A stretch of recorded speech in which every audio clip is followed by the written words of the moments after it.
మనకి ఇస్తాడంటే దేవునికి స్తోత్రం కలుగుతాను. కానీ ఈ రోజు పని ఏమైపోయిందంటే సువార్థికుల పైన ఈ రోజు సంఘాల పని ఏమైందంటే మహిళారాజ్యం వచ్చిందో రాదో మాకు తెలియదు, నీతి మాకు ఉంటుందో లేదో తెలియదు. కానీ ఇప్పుడు అవసరం లేదా? ఇప్పుడు ఏం లేదా? అవసరం లేదా? అవసరం తీర్చినోడే దేవుడు, కానీ అవసరం తీర్చినోడు దేవుడు ఎట్లా అవుతాడు?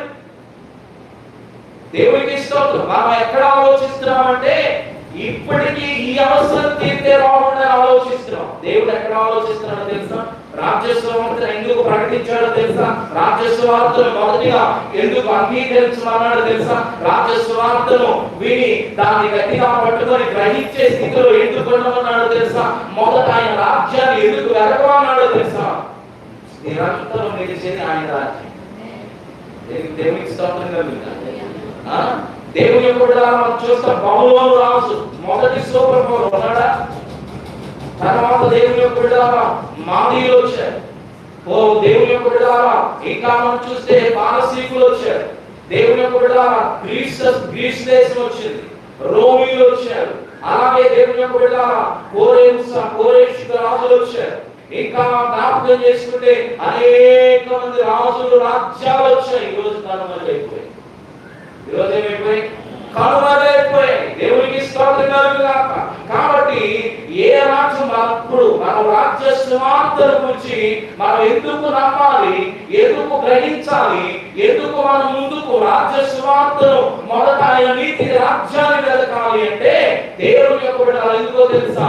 ఆయన రాజ్యము శాశ్వతమైన రాజ్యము. ఈ లోక రాజ్యాలు ఏవి కూడా ఆయన ముందు నిలబడ. దేవునికి స్తోత్రం కలుగుగాక. ఒక పాట కూడా ఇది రాసే భక్తులు ఏంటంటే దేవుని యొక్క బిడ్డలారా, రేయి పగలు నీ పద సేవే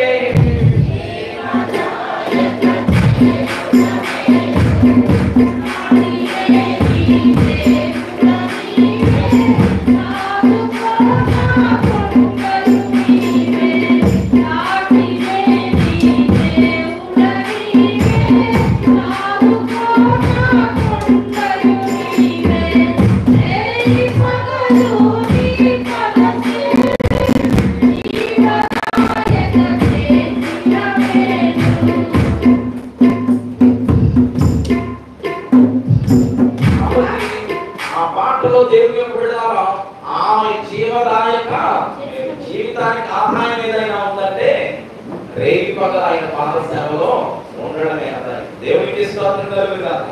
అందుకే దేవుని యొక్క బిడ్డలారా, మరి సమయం లేదు, పాడట్లేదు.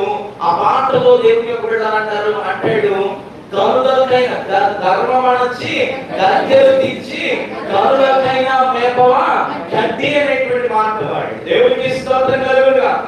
కాబట్టి ఎందుకు అనేటువంటి విషయాన్ని ఆలోచిస్తే నిరంతరము శాశ్వతంగా నిలిచేది దేవుని రాజ్యము. కానీ ఈరోజు సంఘములు ఆల్మోస్ట్ దేవుని యొక్క క్రైస్తవ లోకమంతా కూడా వేటి వైపు తిరిగి వెళ్తా ఉందంటే రివర్స్ లో చేస్తాం. ఆయన ఏమన్నాడు? ఏమి తిందుమా, ఏమి త్రాగుదుమా, ఏమి కట్టుకుందుమా అనేటువంటి చింత మీకు వద్దని. కానీ ఈ రోజు ఆ చింతలో నడిపించేవారు ఉన్నారు, ఆ చింతలో నడిపించబడుతూనే విశ్వాసులు కూడా ఉన్నారు. కానీ రేపు వాస్తవానికి ప్రభు చెప్పిన క్రమం ఏంటంటే మొదట ఆయన నీతి, ఆయన రాజ్యాన్ని మనం చేయాలి. వెదకితే మనకు కావలసినవన్నీ అనుకున్న అనుకూల సమయం ఆయనే మనకి ఇస్తాడు. దేవునికి స్తోత్రం కలుగుగాక. అందుకని ఈ సమయం ఏమంటాడు దేవుని యొక్క బిడ్డలారా, ఎవడైతే గ్రహించడో రాజ్యపు సువార్తను విని గ్రహించకుండునో వారిలో నుండి వెత్తబడిన వాక్యం ఏమైతే దోచుకొనబడింది. ఎవరివల్ల? యోసు. దేవుని వాక్యంలో చాలా మంది ప్రాక్టికల్ గా నిలబడకపోవడానికి కారణం ఏంటో తెలుసా? దేవుని యొక్క బిడ్డలారా వింటారు కానీ గ్రహించరు. గ్రహించినా కానీ పెడార్థాలు అయిపోయినాయి. పెడార్థాలు అయిపోయి దేవుని యొక్క బిడ్డలు అంతా థియాలజీ చదివేసినట్టు, అంతా దేవుడు విశ్వాసులకు చెప్పేసినట్లు, అంతా దేవుడు రాత్రి కాల సమయం ముందు పడుకోగానే మీరు చేసిన 5 నిమిషాలు 10 నిమిషాలు గంట ప్రార్థనకి దేవుడు పరలోకం అంతా దించి మీకు అన్ని బయలుపరిచినట్లు చాలా మంది విశ్వాసులు అనేక మంది రోజు ప్రవర్తిస్తూ రకరకాలుగా మాట్లాడుతున్నారు. దేవుని యొక్క అందుకే వాక్యం మీలో ఉండట్లేదు. అందుకే దుష్టుడు విత్తబడిన వాక్యాన్ని దోచుకెళ్తూ ఉండండి. అందుకని దేవుని యొక్క సన్నిధిలో దేవుని యొక్క బిడ్డల జ్ఞాపకం చేసుకోండి. ప్రభువు సెలవిస్తూ ఉన్నాడు మనకి, ఆయన మహిమ రాజ్యము, ఆయన యొక్క సర్వలోక రాజ్యము, ఆయన ఉన్నత రాజ్యము శాశ్వతంగా ఉండేదని. అందుకని దేవుని యొక్క సన్నిధిలో 38 చదవండి, 13:38 చదవండి. దేవుని యొక్క బిడ్డల 13:38 చదవండి. పొలము, లోకము, మంచి విత్తనములు, దేవునికి స్తోత్రం కలుగునుగా. మంచి విత్తనాలు ఏంటంట? విత్తబడిన వాక్యం గ్రహించకుండా ఉంటే ఆ విత్తనాన్ని దోషులైతే ఇంక ఏ విత్తనాలు మిగులుతాయి చెప్పండి? ఏ విత్తనాలు మిగులుతాయి?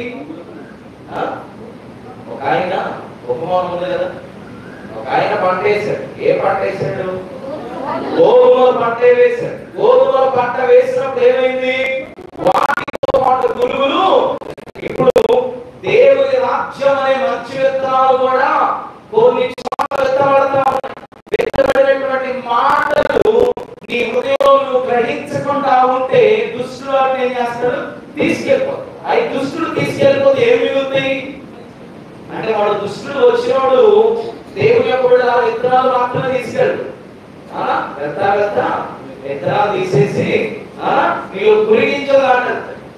తోట వాళ్ళు వచ్చి అడిగాడు, తండ్రి యజమానుడా, అదే గోధుమలే కదా నాటింది, ఈ గురిగింజలు అక్కడి నుంచి వచ్చినాయంటే, ఆయన మరి కట్ చేస్తాను ఆయన, ఆ గురిగింజలు తీసేస్తాను ఆయన అంటే, నువ్వు వద్దు, అలా వదిలి పెరగనివ్వు, రెండింటికి సమయం ఉంది. ఆ రోజు ఏం చేద్దాం? గ్రేట్ చేసి పేరు పారేసే రోజు ఒక రోజు ఉంది ఆయన అని చెప్పేసి చెప్పాడు. దేవునికి స్తోత్రం కలుగునుగా. కాబట్టి సమయం దేవుని యొక్క సన్నిధిలో ప్రభు యొక్క బిడ్డలారా ప్రభు జ్ఞాపకం చేస్తున్నాడు. ఏమని జ్ఞాపకం చేస్తున్నాడు అనేటువంటి విషయాన్ని చూస్తే, ఆయన మంచి విత్తనాలు ఏమయ్యాయంట? రాజ్య సంబంధులు. ఈరోజు రాజ్య సంబంధులుగా జీవించేవారు ఎంతమంది అంటే, నీ జీవిత విధానాన్ని బట్టి నీలో నీ హృదయం అనేటువంటి పొలంలో గురిగించలు ఉన్నాయో, గోధుమలు ఉన్నాయో, మంచి విత్తనాలు ఉన్నాయో అర్థం చేసుకుంటే నువ్వు రాజ్య సంబంధిలో కాదో అర్థమైపో. నువ్వు రాజ్య సంబంధిగా ఉంటున్నావో లేదో నీ క్రియలు చూస్తే చెప్పవచ్చు. నువ్వు రాజ్య సంబంధిగా ఉన్నావో లేదో నీ మాటలు చూస్తే చెప్పవచ్చు.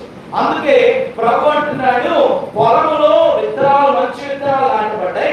మంచి విత్తనాలు ఉన్న పొలము ఎవరంట? 38 ప్రకారం ఎవరు? మంచి విత్తనాలు ఉంచబడినటువంటి మంచి విత్తనాలు ఎక్కడైతే ఉంటాయో వారు ఎవరై ఉన్నారు? రాజ్య సంబంధులు. మరి నువ్వే సంబంధులు? రాజ్య సంబంధులలో మంచి విత్తనాలు ఉంటాయి కానీ గురిగింజలు ఉండేవాడు. ఈరోజు గురిగించే పరిస్థితి ఎలా ఉందంటే, పైన తన కిందున్న తన నలుపును ఎరుగకుండా పైన తన ఎరుపును మాత్రమే చూసుకొని మురిసిపోతున్నటువంటి పరిస్థితులు. దేవునికి స్తోత్రం కలుగునుగా. దేవునికి స్తోత్రం కలుగునుగా. కాబట్టి సమయమందు దేవుని యొక్క బిడ్డలారా జ్ఞాపకం చేసుకున్నాం. ప్రభు అంటూ ఉన్నాడు, దేవుని యొక్క బిడ్డలారా, ఈరోజు నీవు దేవుని యొక్క సన్నిధిలో దేవుని యొక్క సముఖంలో సాగిపోతున్నావంటే నీవు రాజ్య సంబంధిగా ఉండాలి. నిరంతర రాజ్యం ఎదగాలి. రెండవది నిరంతరమైనటువంటి ఉండేటువంటి రాజ్య సంబంధిగా నీవు ఉండాలి. రాజ్య సంబంధిగా ఉన్నావంటే ఎలా ఉన్నట్టు? రాజ్య సంబంధిగా ఉన్నావంటే ఏముండాలి? నీలో ఏముండాలి? వాక్యానుసారంగా చెప్పాలి. ఏముండాలి? మంచి విత్తనాలు ఉండాలి. మంచి విత్తనాలు ఉంటున్నాయా? మంచి విత్తనాలతో సాగుతున్నావా? మంచి విత్తనాలతో ముందుకు వెళ్ళగలుగుతున్నావా? దేవుని యొక్క సన్నిధిలో ప్రభు జ్ఞాపకం చేస్తున్నాడు. కాబట్టి దేవుని యొక్క బిడ్డలారా, మరి నిత్య రాజ్యం కొరకు, దేవుని రాజ్యం కొరకు, మహిమ రాజ్యం కొరకు, ఆయన పరలోక రాజ్యం కొరకు మరి జీవిస్తున్నటువంటి మనము, ప్రయాసపడుతున్న మనము, నిత్యము ఆరాధిస్తూ ప్రార్థిస్తూ దేవుని సన్నిధిలో సాగుతున్న మనము దేవుని సంబంధిగా ఉన్నావా లేకపోతే లోక సంబంధిగా ఉన్నావా? ఒకసారి పరిశీలన చేసుకోవాలి. దేవునికి స్తోత్రం కలుగునుగాక. అలాగే 43 చదవండి, 13:43 చదవండి ఒకసారి. అప్పుడు నీతిమంతులు తండ్రి రాజ్యంలో సూర్యుని వలె తేజరిల్లుదురు. చెవులు గలవాడు వీరుడు. నీతిమంతులు ఎలా ఉంటారంట? నీతిమంతులు ఎలా ఉంటారు? దేవుని రాజ్యంలో సూర్యుని వలె తేజరిల్లుతారంట. దేవునికి స్తోత్రం కలుగునుగాక. తేజరిల్లుతున్నావా? దేవుని యొక్క సన్నిధిలో నీ క్రియల ద్వారా దేవునికి మహిమ తెచ్చేటువంటి తేజస్సు నీలో కనబడుతూ ఉందా? నీ జీవితం ద్వారా దేవుని మహిమ తేజస్సులో ఉండగలిగేటువంటి జీవితము నీలో నాలో ఉంటుందా? ఒకసారి పరిశీలన చేసుకోవాలి. కాబట్టి దేవుని కూడా జ్ఞాపకం చేసుకోండి. అలాగే 13:51 చూడండి. 13:51-52 చదువుదాం. వీటన్నింటినీ గ్రహించితిరా అని వారు అడగగా గ్రహించితిమని ఆయన ఇందువలన పరలోక రాజ్యములో శిష్యుడుగా చేరిన ప్రతి శాస్త్రీయు తన ధననిధిలో నుండి క్రొత్త పదార్థములను పాత పదార్థములను వెలుపలకు తెచ్చు ఇంటి యజమాని పోలి ఉన్నాడు. దేవునికి స్తోత్రం కలుగుగాక. ఏం తీసుకొస్తాడంట?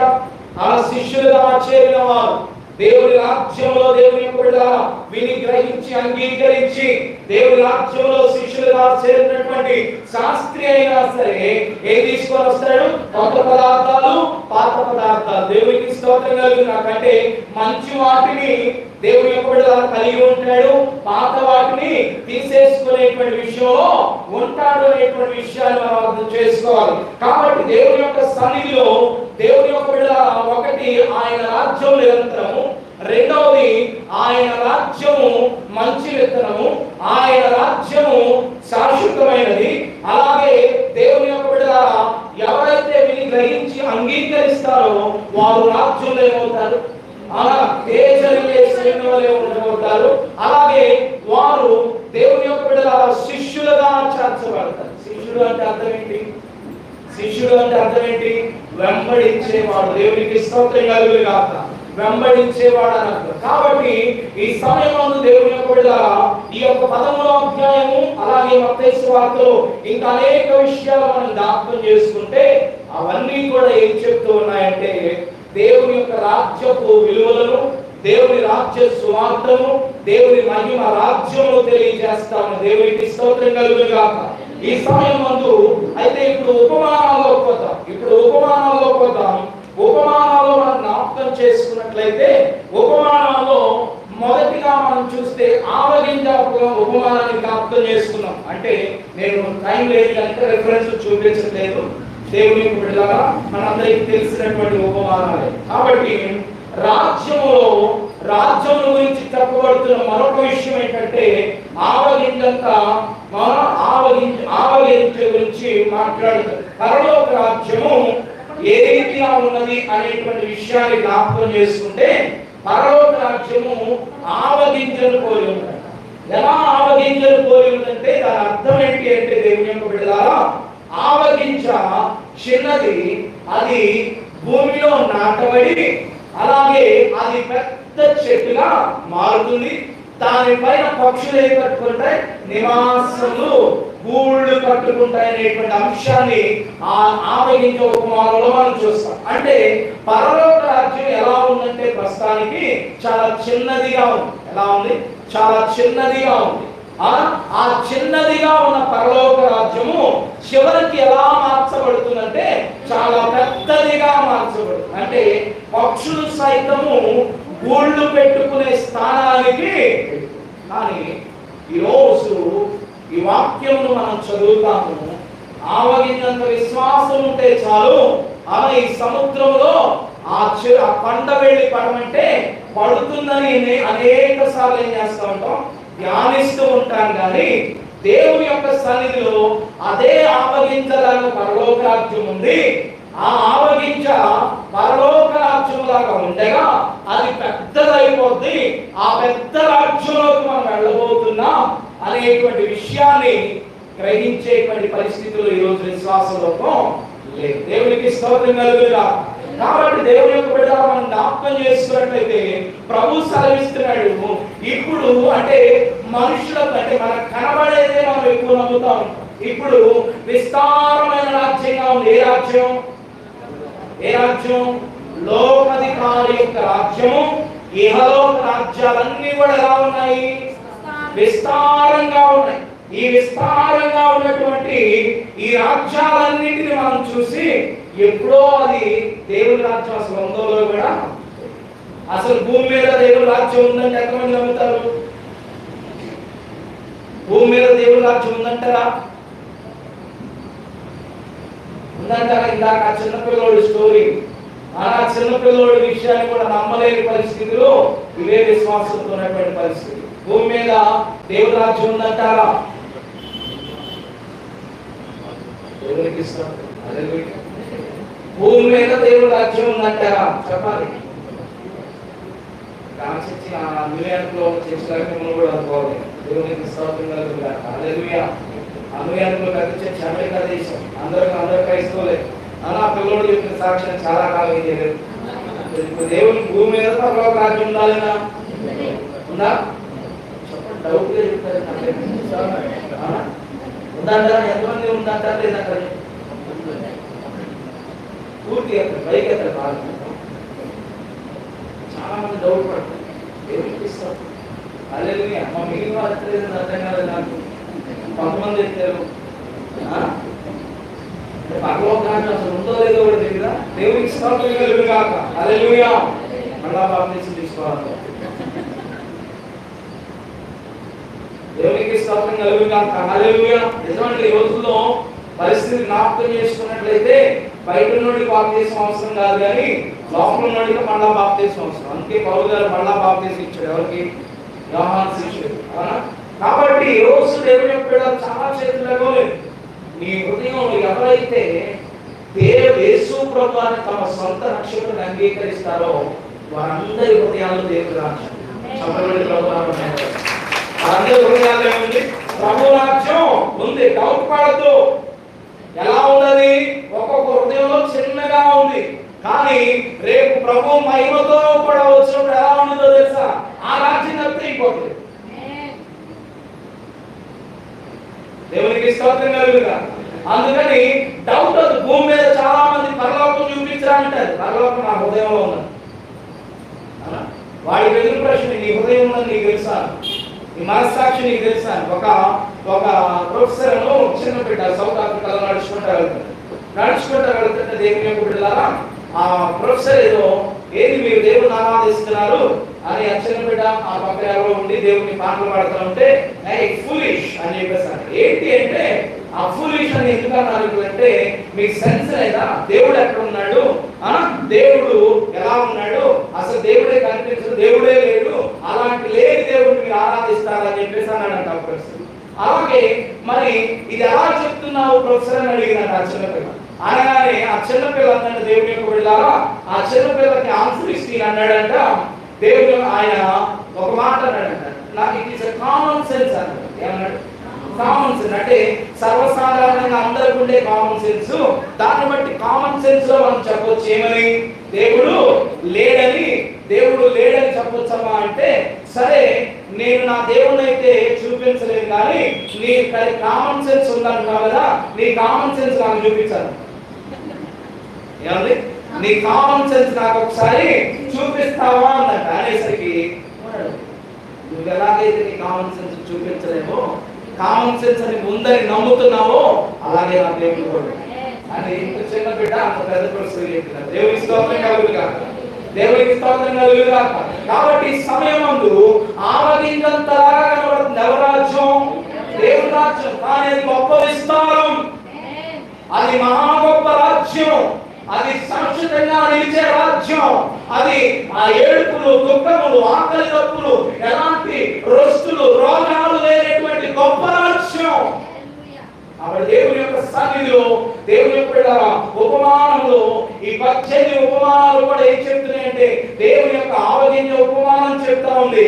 దేవుని రాజ్యం ఎంతో విస్తారమైనది. రెండవది జ్ఞాపకం చేసుకున్న దేవుని యొక్క దేవుని యొక్క రాజ్యం అప్పగించబడిన బాధ్యత. ఏంటని? దేవుని రాజ్యము అప్పగించబడిన బాధ్యత. దేవుని రాజ్యము నమ్మకత్వాన్ని, దేవుని యొక్క బిడ్డలారా నమ్మకాన్ని సూచించేది దేవుని రాజ్యము. అలాగే దేవుని రాజ్యము మంచి చెడును వేరు చేసేది దేవుని రాజ్యము. అలాగే దాచబడిన ధనది దేవుని రాజ్యము. అలాగే చాలా విలువైనది దేవుని రాజ్యము.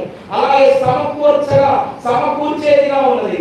అలాగే రూపాంతరం చెందించేదిగా ఉన్నది. అలాగే ప్రతి ఒక్కరికి విలువ కలిగి ఉండాలి. లేకపోతే విలువ కలిగి ప్రతి ఒక్కరు ఉంటారని తెలియజేసేది దేవుని యొక్క పరలోక రాజ్యం. పరలోక రాజ్యం అనగా పాప క్షమాపణ తిరిగి సంపాదించుకున్నట్టు. అలాగే పరలోక రాజ్యం అనగా ముత్యమంత విలువైనది. పరలోక రాజ్యం అనగా మంచి వాటిని వెదకటం. పరలోక రాజ్యం అనగా అన్ని ఇచ్చేసి దేవుని యొక్క ఘనమైన దాన్ని కొనుక్కోవడం. పరలోక రాజ్యం అనగా లెక్క చూచుచున్నది, అలాగే క్షమించుచున్నది. పరలోక రాజ్యం అనగా అందరికీ సమాన ప్రతిఫలము. అలాగే పరలోక రాజ్యం అనగా రాజు యొక్క విందు, గొర్రె పిల్ల యొక్క విందు, అలాగే వస్త్రము, రక్షణ వస్త్రములు కలిగిన వాడు అందులోకి ప్రవేశిస్తాడు. అలాగే పరలోక రాజ్యం అనగా పరిశుద్ధ బుద్ధి కలిగి సిద్ధపడి ఉండుట, వెలిగించబడి ఉండుట, పరిశుద్ధాత్మతో నింపబడి వెలిగించబడి ఉండుట పరలోక రాజ్యం. అలాగే పరలోక రాజ్యం అనగా దేవుడిచ్చిన తలాంతులను వృత్తి చేసుకోవడం. దేవునికి స్తోత్రం కలుగునుగా. కాబట్టి ఈ 18 ఉపమానాలు కూడా ఏం సాధిస్తా ఉన్నాయంటే దేవుని యొక్క సన్నిధిలో అది చిన్నది కానీ చాలా ఇస్తాడు. అది దేవుని యొక్క అది అప్పగించబడినటువంటి బాధ్యత.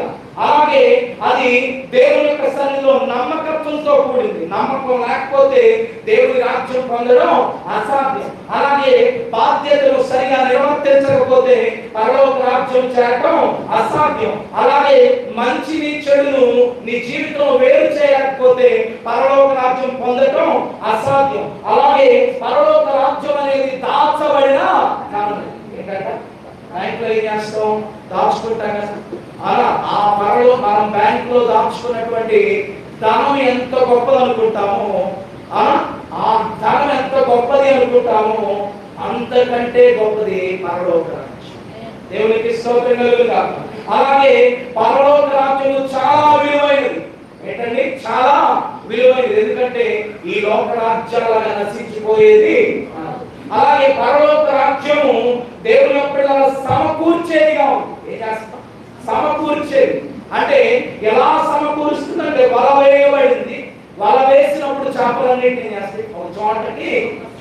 ఇప్పుడు విసరబడినటువంటి వలె పరలోక రాజ్యం. కాబట్టి ఆ రాజ్యము సమకూర్చేదిగా ఉంటుంది. దేవుని యొక్క సన్నిధిలో సమకూర్చేవారు రాజ్య నివాసులు అవుతారు, కానీ విభజించి పాలించేవాడు రాజ్య నివాసి. దేవునికి స్తోత్రం కలుగునుగాక. అలాగే సమానత్వం దేవుని యొక్క బిడ్డల సమకూర్చేదిగా ఉంది. రెండవది రూపాంతరం చెందాలి. ఏం చెందాలి? పరలోక రాజ్యం అంటే ఏంటో తెలుసా? రూపాంతరం చెందడం. నీవు మొదటిగా కొంగళికుడుగా ఉండవచ్చు, లేకపోతే బొచ్చు పురుగు వలె ఉండొచ్చు, కానీ ఎలా మారాలి? సీతాకోక చిలుక వలె మారాలి. మరి ఇన్ని సంవత్సరాల యొక్క భక్తి జీవితంలో ఆ దశకు వచ్చావా? వ్యూపా దశలో ఉన్నావా? బొచ్చు పురుగు దశలో ఉన్నావా?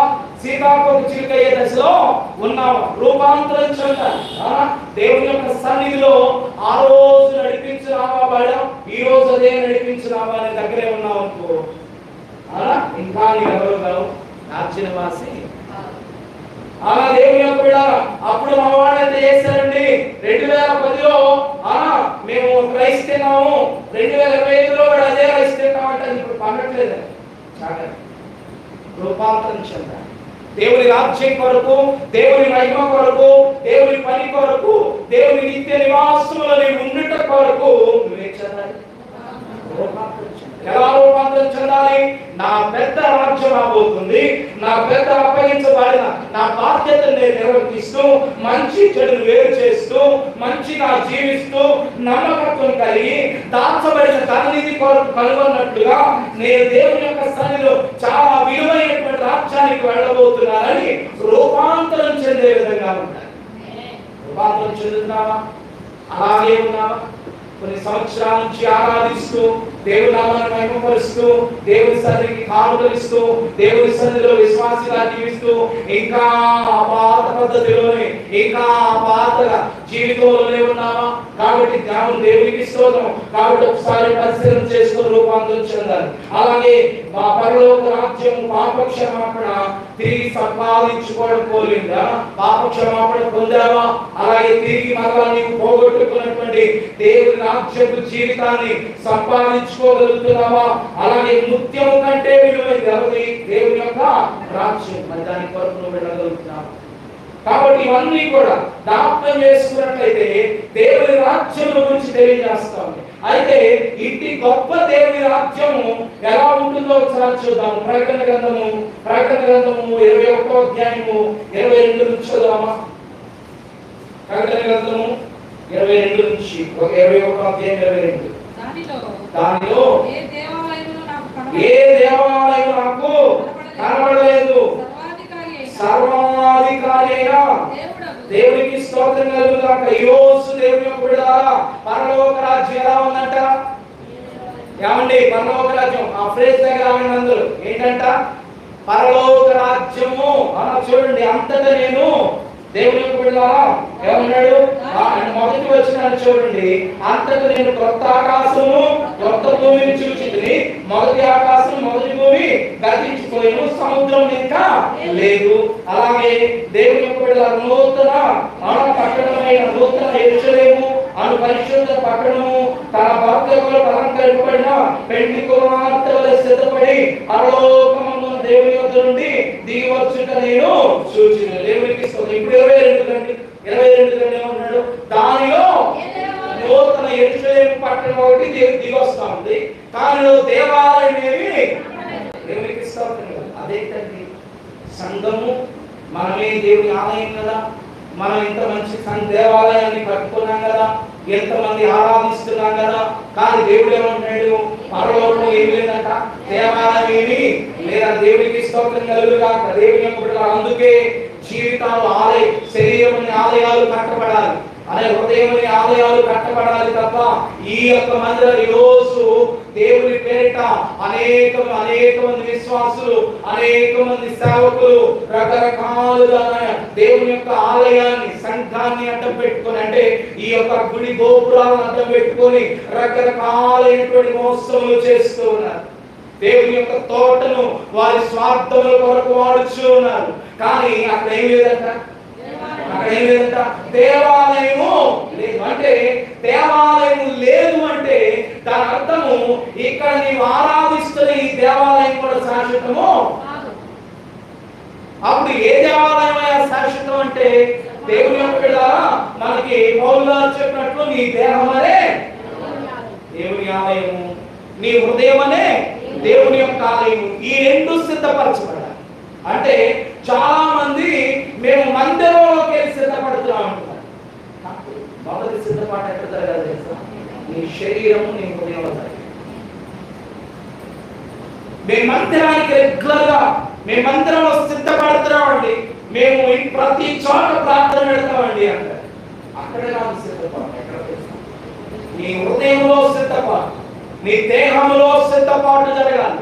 కాబట్టి పరలోకంలో ఏమి లేదంట, పరలోకంలో ఏ దేవాలయము లేదు. అక్కడ ఏముంది చూడండి,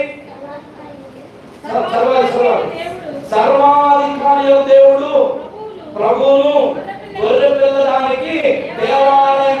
ఈ ఆలయం ఎవరు? దేవుని యొక్క బిడ్డలారా, నీ హృదయం అనే ఆలయం సిద్ధపరచబడి, నీ దేహం అనే ఆలయం సిద్ధపరచబడితే నీకు ఆలయం ఎవరో తెలుసా? సర్వశక్తి చదవండి. సర్వాధికారి అయిన దేవుడకు ప్రభువును గొర్రె పిల్లయు దానికి దేవాలయం అయి ఉన్నారు. ఎవరికి? పరలోక రాజ్యానికి. ఈ కోటల అవసరం లేదు, పరలోక రాజ్యానికి పిల్లర్స్ అవసరం లేదు, పరలోక రాజ్యానికి మట్టితో నిర్మించబడిన, సిమెంటుతో కట్టబడిన, కృత్రిమంగా ఏర్పాటు చేయబడిన ఏవి కూడా అవసరం. చాలా మంది దేవుని యొక్క బిడ్డలారా, చాలా మంది ఏం భావిస్తారంటే మందిరంలో పరిచయం అంటే ఈ మందిర పరిచర్యలో కొన్ని భౌతిక సంబంధమైన పరిచర్యలు అవి పరలోకంలో మనకు చాలా ఫలాన్ని ఇస్తాయని కోరుకుంటాం. దేవుడు చేసినందుకు నేను దీవిస్తాడు, కానీ పరలోక రాజ్యం మాత్రం చేస్తాడు. చాలా మంది అదే పరమావధి అనుకుంటారు, అదే దేవుని యొక్క బిడ్డలారా గొప్పతనం అనుకుంటారు, అదే దానికోసమే వెంపర్లాడుతూ ప్రాకులాడుతూ ఉంటారు. కాదు, నువ్వు ఇక్కడ చేసే పనికి దేవుడు నీకు ఒక ఆశీర్వాదాన్ని ఇస్తాడు తప్ప పరలోక రాజ్యాన్ని